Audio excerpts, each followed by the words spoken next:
Players want more challenge. The whole point of an extraction shooter is that you're challenged to even survive in this world. We heard loud and clear from the alpha, the world didn't feel dangerous. The world didn't feel lived in. Tau Ceti 4 to us is this place that really doesn't want you there. And that sort of survival narrative really fits really well with the kind of world that we're creating. The world needs to feel like there is something sinister underneath the surface, even when the colors are really bright. You should not be here. We want to marry the classic Bungie game feel, where you are blasting stuff in the face and it feels amazing, with the sort of high tension of the survival genre.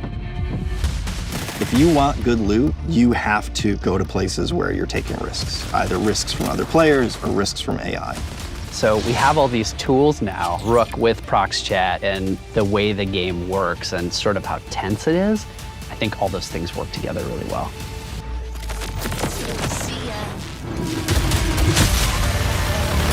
You have another Rook. Come on, stop that. No. Sorry.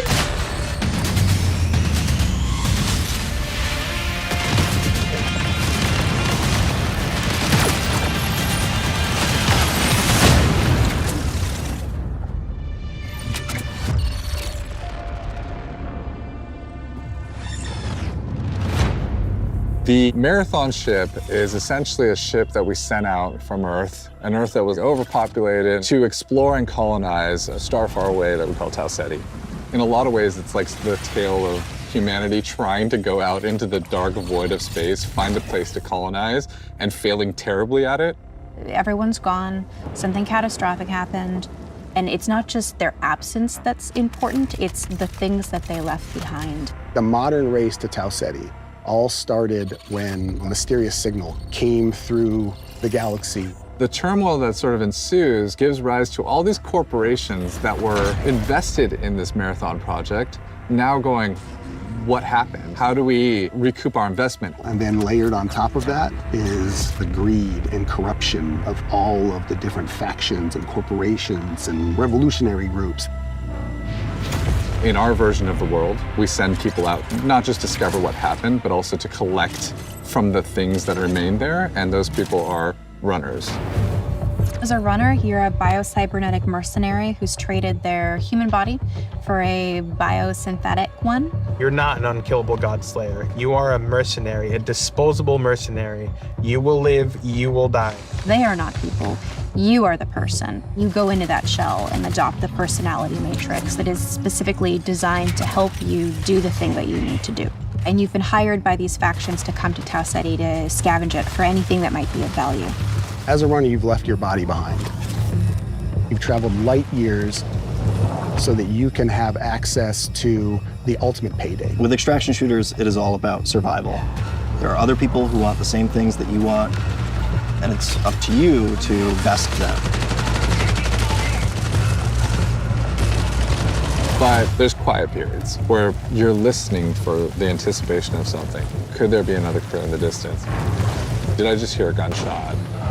Did I hear AI just alert?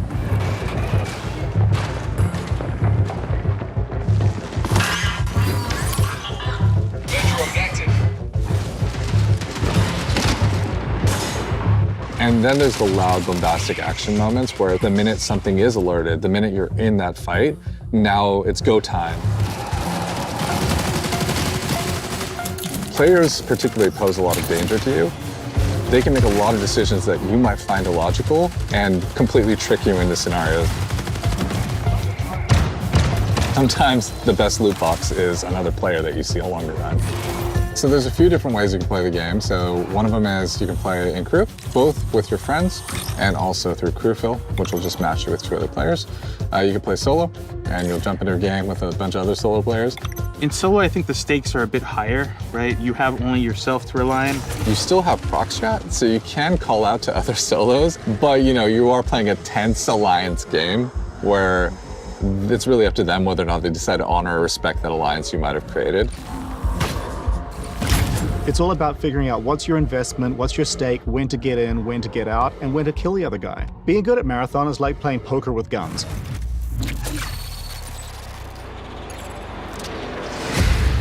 One of the things we've really focused on is making sure the environments are selling the tone we want to hit with the game. We've brought a little bit of groundedness, a little bit of grit, a little bit of darkness, a little bit of that mood that kind of is necessary for an extraction shooter to feel dangerous. Our biggest goal has always been player immersion. We're trying to keep everything as believable and realistic as possible. So we cranked up all the material responses, feel accurate, feel realistic. You know, you'll get gloss, you'll get crud and mud.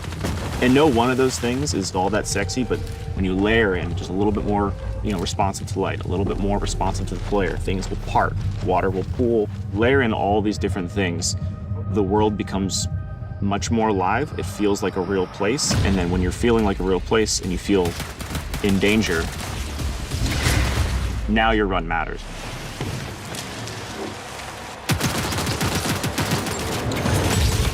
I look back at some of the alpha shots, and it's kind of hard to tell when it's sunny or when it's rainy.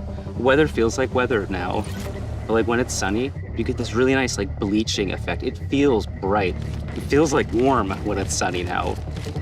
I feel like we're just celebrating that color so much more. I think it just contributes to the whole effect. So we have dead bodies in the game now. We also have like decay on the runners themselves. Like you'll actually see them fall apart. We're actually dropping the body stays there, and the body slowly decays over time as you loot it. So you come into a room and you see a bunch of carnage, but you see one body is still pristine, you know that their killer is probably close, and you are not safe. If everybody is just a messy goop, you're probably okay. Audio is a huge gameplay component in Marathon. Every sound plays a function.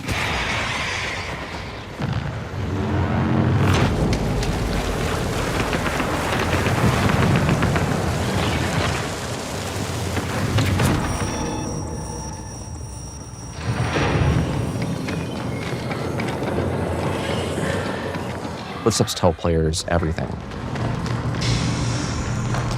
It's telling you what is the type of threat that's around you. Where are they at? Are they above you? Are they far away? Are they close by? So if I'm in bioresearch and I hear a particular material type, I know, hey, they're on the second floor and they're in this room.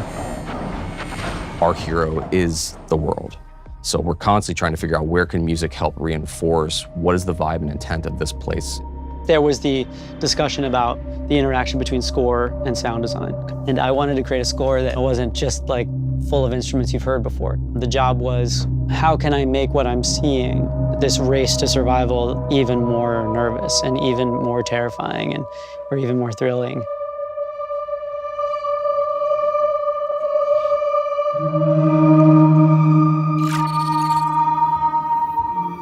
We have 4 zones, and each one of those zones has its own sort of approach to kind of level design and what it asks players to kind of think about and do.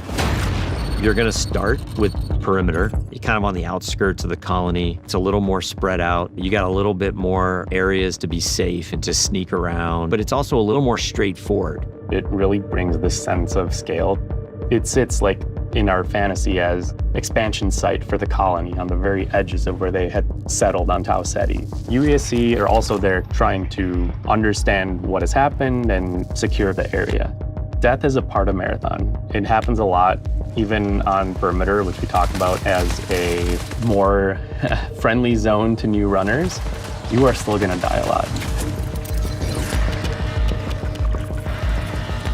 Attention, unauthorized runner. You are trespassing in a military security zone.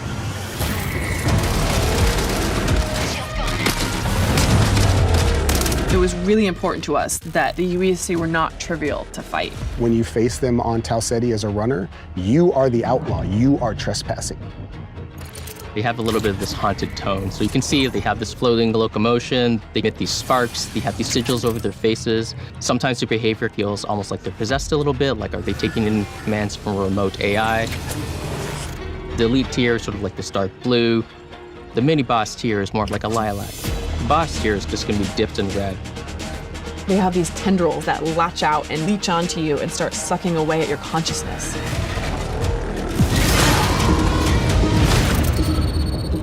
you're getting into marsh, you're starting to understand something bad happened here, and you're seeing signs of that in a way that wasn't apparent on perimeter.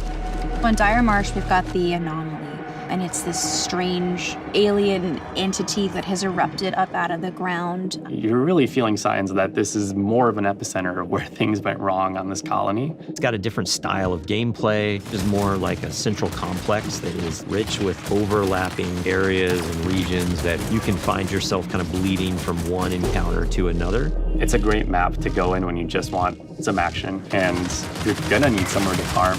Each map has different weather systems, it has different dynamic events that can happen, and your approach to them is never going to be consistent. One of the needs that the design team thought that we should have is more challenging PvE activities. Each of our zones has these bigger events that don't happen every session, but when they do happen, you'll know they're happening.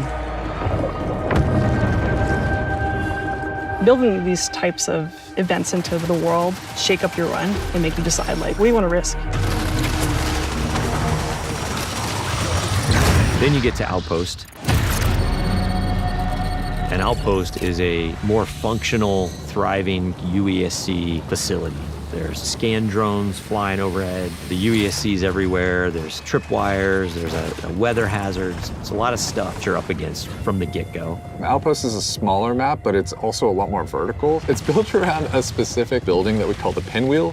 This is just this meat grinder of a structure that's like a corkscrewed building that has nooks and crannies and hallways, and it just becomes a real cluster when you're in there fighting.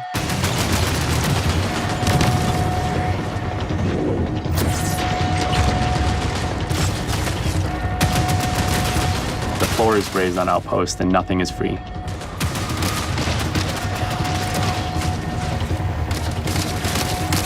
The pinwheel hosts some of the best loot opportunities. But it's noisy, players are going to know you're doing it, so there's extra risks.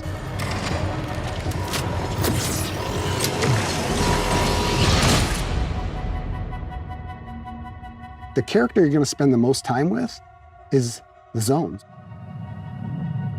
Understanding each personality of every zone. That's the storytelling every player gets. Every time you're on the planet, you can look up and see the ship floating and looming in the skybox, reminding you of why this place even exists, but also reminding you that something up happened here, and you got to figure out what it was.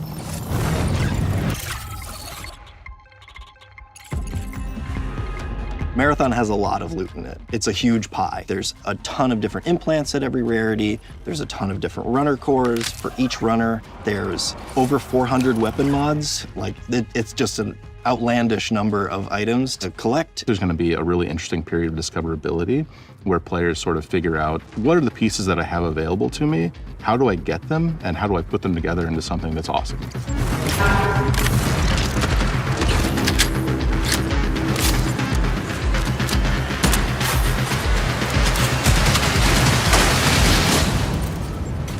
You can go through and look at how many iconic weapons have come from Bungie. And it's something that we really want to hold up and make sure that we're matching that legacy. Visually, they're all really, really distinct and clearly Marathon. But we wanted animation-wise, a majority of them to feel recognizable. So when you put them in your hands, you knew how to use them. Mods will basically allow you to increase certain stats on the guns, that battery SMG. The gold mod, full-blown, turns it into the needlet. The sidearm is a gun that is effective in close quarters, but maybe not too much outside of that.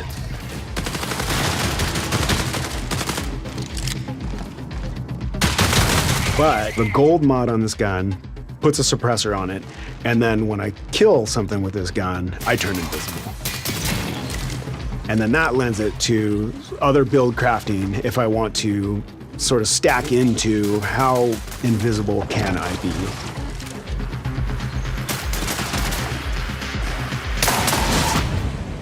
Even some weapon mods can improve stats and your runner shell's capabilities. So there's lots of different ways to raise the floor of your stats so that you're coming into each run strong.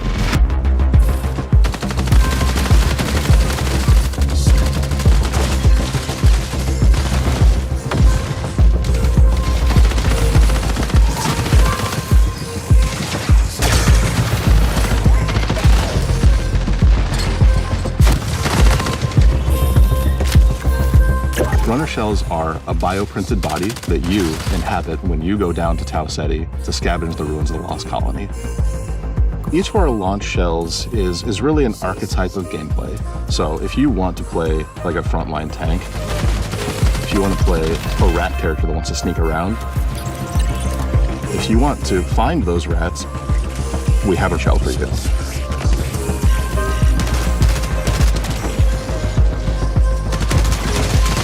The idea there is like, have a broad spectrum that everyone can kind of find a little bit of a home to, and then we're gonna build on top of that.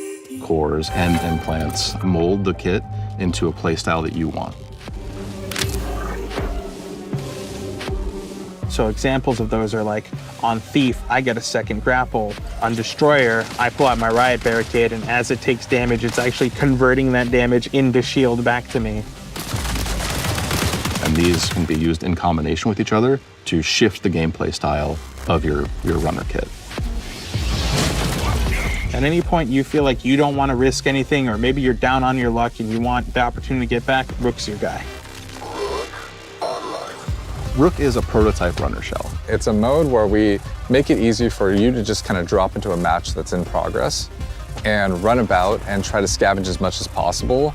You are going in solo to a run that's already in progress. You don't have a team, you have a very limited loadout, but you're not risking anything. This lets you kind of get in, grab a little bit of loot, and then bail. So when you get like a really powerful gun or implant or core, it is unlocking some new space or new challenge that you've never done before, and the loot is helping you reach greater heights.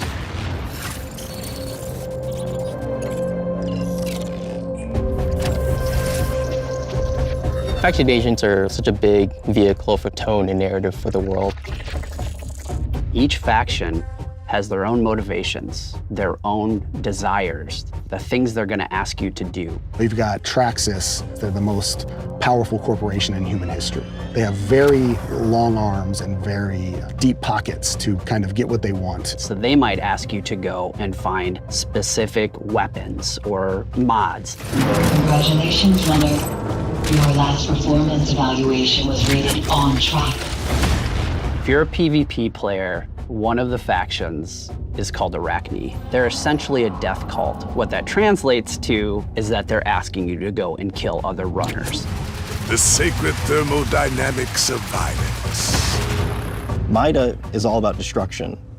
They are going to give you grenades, they're going to give you claymores, they're going to let you blow the place up.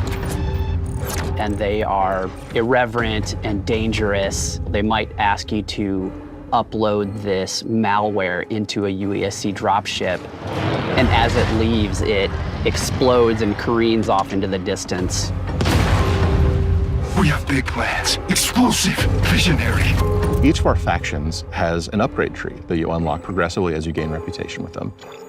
And along the way, you're going to unlock these capstones that are these special upgrades. When you unlock that final capstone, you're gaining access to the best stuff in the market. You're getting gold items. In addition, these faction upgrades can increase your runner's base stats, and those base stat upgrades are permanent for the rest of the season.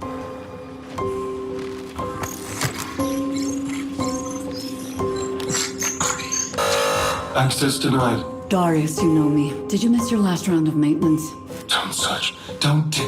Don't question. Darius? Access denied. Hey, Access it's denied. okay. It's just me. You're not alone. The Codex is a suite of achievements, collectibles, audio logs, things that you're finding in Run that we're going to track for you over time.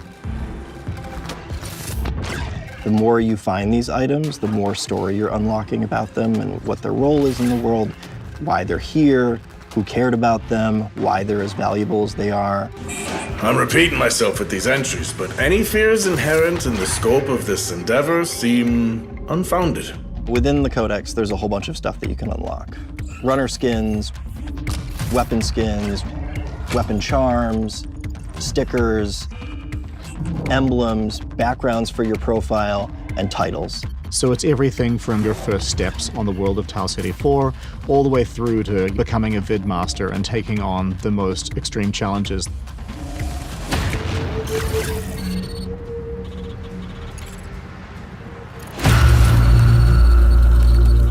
The marathon ship is the hardest place to survive in this game. And if you're not ready to take your best stuff, well, you're not going to survive.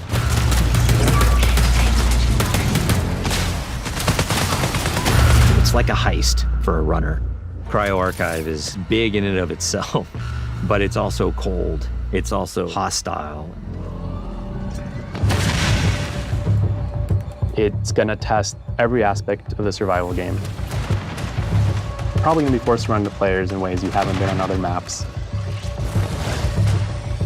You're gonna run into basically every type of environmental threat you have faced before. You're gonna fight a who's who of the highest tier UESC units, and the UESC are there in this presence you haven't seen before.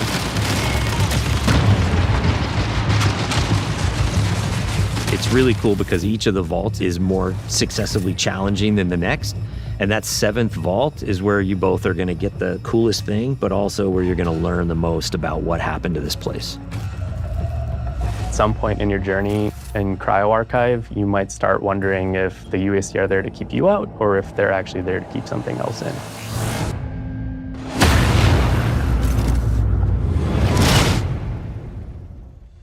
Nice.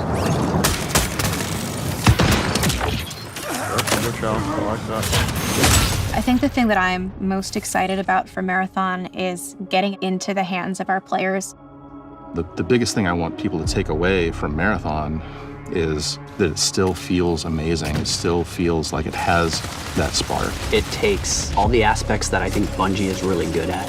First-person feel and gunplay, the super deep, crazy sci-fi lore, and it mixes up all those things together in a really amazing PvP package. Really comes down to every single discipline that's working on the game. The animation has to be good, the sound has to be good, everything has to be working in harmony. That's when the controller fades away, the screen fades away, you're just immersed in the world.